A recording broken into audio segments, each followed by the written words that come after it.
let me just back it up. This is so far is the best spot that I found in my house, so I'm actually resting on the floor. So let's see how long that I can last before my feet start to kill me, okay? So today I'm going to share with you 5 productivity tips for success. These are the ones that I use daily so that I can get all of my stuff done. I don't know about you, but my mind is constantly spinning with ideas and topics that I want to write about, or running from thinking about all the tasks and errands that I need to get done. Things like making dinner, doing laundry, and laundry takes me forever to do because I have my clothes and my daughter's clothes, and I always wait until the last minute to do it, so I just have stacks and stacks and stacks and stacks. Picking Alina up from school, Alina is my daughter, what phone calls and emails I need to make, and the list just goes on and on and on. Sometimes I feel like my brain is like an internet browser with 50 tabs open at the same time, and I'm constantly jumping back and forth between them. And now I'm sure most of you can relate on some level. Now, so I can do one of 2 things. I can attack everything head on, going full throttle on a mission just to crush everything on my list, or I can look at my list and I can say, I'm not gonna get any of this stuff done, and go pop myself on the couch and browse through Netflix. Because that doesn't take any thinking effort, right? Am I right? No. Why would either of those 2 options be productivity suicide? Well, they actually go hand in hand. So if you decide that you're gonna tackle every single thing on your list and you're not that type of worker or person, you're gonna get overwhelmed and you're gonna get burnt out. You're gonna put unnecessary pressure on yourself. And if you decide that you're not living up to what you think you should, you're gonna give up. And when you're burnt out, you just aren't productive and efficient as you would be on a normal day. I know that I'm not the kind of person who can just crush my to-do list and forge away. I had to experiment with my approach. And what I found was productivity hacks that actually helped me accomplish my goals. And they work best for me. I mean, you have to be realistic. And you have to think about what's going to work best for you. Because if you're reading this, it's probably safe to say that you want to increase your ability to focus and identify some strategies for getting more done that you can honestly be proud of. And I hope that these 5 little things help you as much as they've helped me. Okay, so prioritize. Successful people know that in order to succeed, to crush their goals, they have to be able to distinguish what's important from what can wait. Every Sunday night, write down all of the things that you need to do during the week. I like to call this your game plan. Include everything from work assignments to doctor's visits, including washing your hair or shaving your legs. Then, every morning when you wake up, write down 3 of those tasks you would do if you could only do 3 things that day. Start with the number 1 most important task, and when you get that done, go on to the second. This is very important.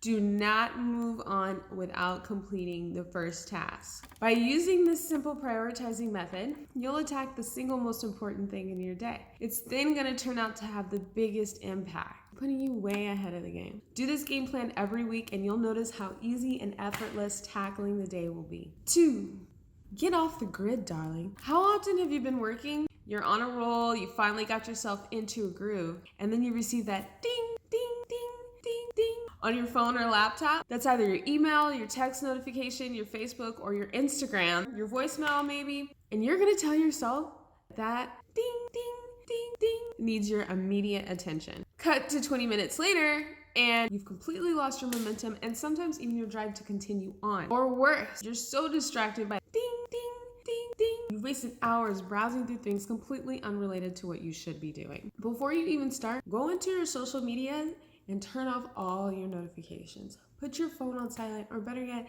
turn it off. If you're one of those people who are constantly checking your phone, pick a spot, preferably more than a few feet away from you. This way you won't be tempted to pick it up and start playing with it. You don't have to go completely off the grid. During a break, treat yourself to some fun time. But when it's time for the work to resume, go put the distractions away. Choose a time during mid-morning and mid-afternoon to attack all of your emails, look in the inbox, and see what you want to address.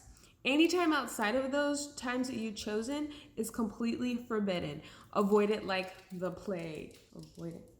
The point is to set yourself up for success, not for failure. Batch your work. Batching is great. It's a simple form of time management that allows you to maximize your concentration and minimize your distraction. You do this by examining your to-do list and grouping together all the similar tasks, so then you're streamlining to completion. Like I said, it's so easy to get distracted with our phones and activities, and we'll often allow the priorities of others to supersede our own. How often have you had a project or a specific task that required your time, your focus, and ding, ding, ding, ding, rolls in, distracting you from accomplishing it? When you're constantly shifting back and forth, refocusing your attention, you'll create fatigue, stress, and of course, decrease your productivity. Every time we become distracted, it takes an average of 25 minutes to regain complete focus, according to a study done by the University of Irvine. If that's the case, you're not being nearly as effective or productive as you could be. You're not giving yourself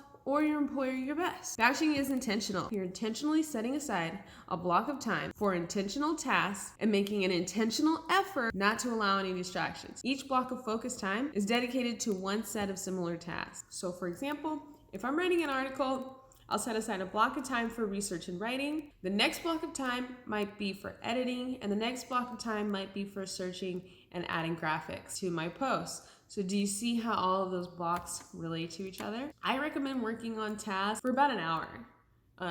Hour and a half with intense concentration. And then taking little breaks. I will shut off all my devices. Well, I'll shut off all my devices, and then I'll just spend that hour and a half focused and writing to the best of my ability. Then I'm going to take a 15 or a half-hour break. Let's be honest, it's more like a half-hour break to clear my mind and prevent myself from burnout. So I got this idea from this technique that I found online called the Pomodoro effect. Pomodoro. Get it? See how it's broken up? Very clever, right? So after you block off the time that's set up for one dedicated task, just take a break. Now you can look at your phone. Or better yet, take a walk.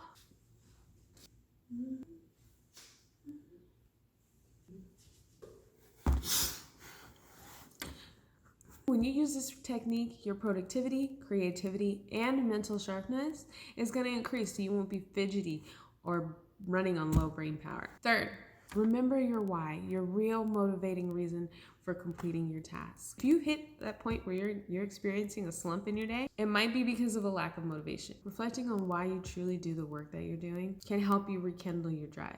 And I mean really reflect, because simply asking yourself why you're doing something just isn't enough. Focusing on the surface level motivations, such as keeping a job and a paycheck, well, that's not going to motivate you to push on and pick up the pace.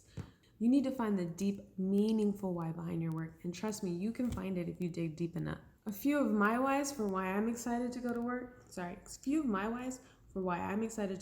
is because I want to give my daughter a pool. Ooh, wow, my ear's really big. I want to give my daughter a pool. It's something she asks about every single day. She loves swimming, so she asks about it every single day. I want to make her happy, so I'm happy to do the work. Another one of my whys is I want to pay off my student loan debt before my parents die, because it's at $160,000. Whoa. Yowza. Whoa. Yeah. So what you're going to do is write down on a sheet of paper what finishing this project means to you, and then on the flip side of that, what will happen if you don't. This is great when you're motivated, but the real value is to keep you going once you lose your first ounce of enthusiasm. 5. Wake up early, friend. I've done a lot of research on CEOs, executive, billionaires, millionaires, all of the really top leaders, and authors, athletes, you name it. And they all have one major thing in common, and that's that they wake up early. You might be wondering how waking up at 6 a.m. or earlier can make you more productive at work. Well, it gives you the time that you need to start your day. Oh, you can see that the light's coming in now. Well, it gives you the time that you need to start your day. Wake up and get your body and your mindset right. Instead of feeling rushed out the door each morning, you'll have more quiet time to do the things that you'd otherwise be too distracted to do. I believe the early morning has a whole different vibe. My daughter's still in bed, so I still have some more me time by waking up early.